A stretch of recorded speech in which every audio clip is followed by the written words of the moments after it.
What's going on, everybody? Josh Engleman for Awesemo.com, and I am back with my NBA DFS contenders on FanDuel for Friday, October 22nd. I had to look. I didn't remember the date. Either way, hit that like button, subscribe to the channel, hit the notification bell so you know when everything goes live. Head to Twitter and follow me, at Josh Engleman. Only place you're going to get updates to my sim results as we get closer to lock. Let me know in the comment section underneath this video who is your favorite and least favorite of my contenders for today's slate. And finally, shout out to PrizePicks for being the presenting sponsor of this video. Use the promo code Awesemo when signing up. You get a 100% instant match deposit bonus of up to $100. You cannot beat that at all. Now we round out the bottom of my top 10 with Joel Embiid, if he plays, Jeremy Lamb, if he plays, Kevin Porter, Cole Anthony, and James Harden on the outside looking in. Who will be my favorites? My top 5 plays for today? It is time to find out. First up at number 5, I've got power forward Myles Turner. He's 5,900, projected for 34. The goal is 39.5, and he hits that number 21% of the time, puts him in the optimal 20% of the time. I got Turner in for 29 minutes. It's a 1.1 fantasy point per minute guy. It's a pace-up spot for Indiana. 18% usage, 13 and 8, but while you're really going to Turner, particularly on FanDuel, 1, power forward eligibility is incredibly helpful. He should have center, but that's neither here nor there. And 2, he projects for 3.8 stocks, 3 blocks alone. This dude blocks shots. I mean, he's arguably the best shot blocker in basketball. We'll call it top 5, and I think that's pretty safe either way. This guy had a monster defensive season last year. I expect that to continue. On FanDuel, he's capable of really big numbers, and in a matchup against Washington, I think that fits the bill.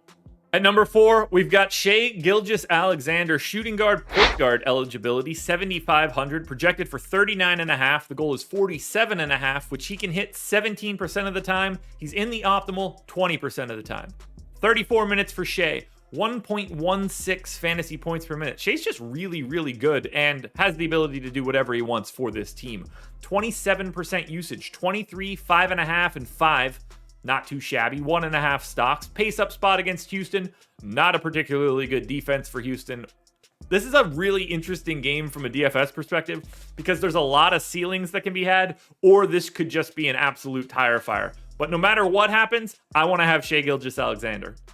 At number 3, we go to Malcolm Brogdon. He is point guard, shooting guard eligible, 7,700, projected for 41. The goal is 48.5, which he hits 19% of the time, which gets him into the optimal lineup 21% of the time.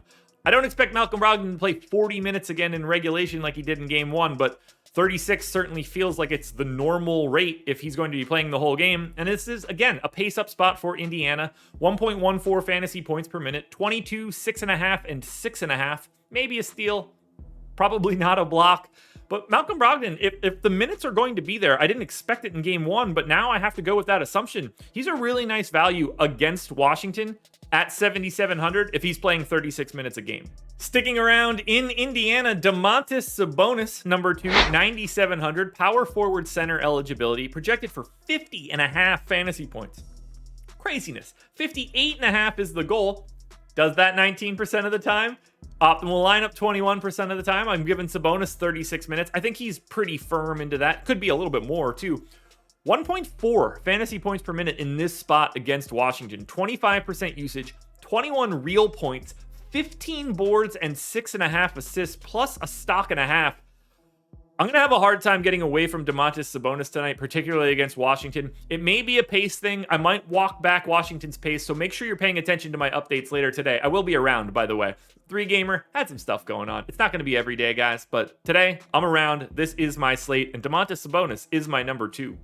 Now, before we get to that number 1 contender, one last reminder to hit the like button, subscribe to the channel, and hit the notification bell so you know when everything goes live. Then head to Twitter and follow me at Josh Engleman. You don't want to miss my updates when they do come out. In the comment section of this video, I need to know who your favorite and least favorite contenders are. And one last reminder, shout out to PrizePicks for being the presenting sponsor. My number 1 contender for today is shooting guard, small forward eligible Franz Wagner. 4K, projected for 27.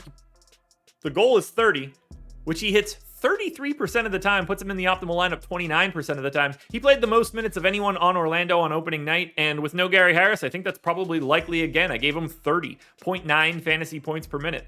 11 points, 7 boards, 2 assists, a steal, a block. There's a lot there. Now, it's a tough matchup. New York is slow. I don't really think Orlando is going to be all that fast, and New York's defense should be pretty good, especially if Taj Gibson can play and back up Mitchell Robinson. But I think Franz Wagner's combination of minutes and price is as good as it gets, and that's why he right now is my number one contender on FanDuel. Alrighty, folks, that will do it. Those are my NBA DFS contenders on FanDuel for Friday, October 22nd. There's a DraftKings version of this video around here somewhere. Go check it out. And that's going to be it. I hope you guys have a good weekend. I will be back again Monday morning for another edition of the Contenders. Good luck today, everybody.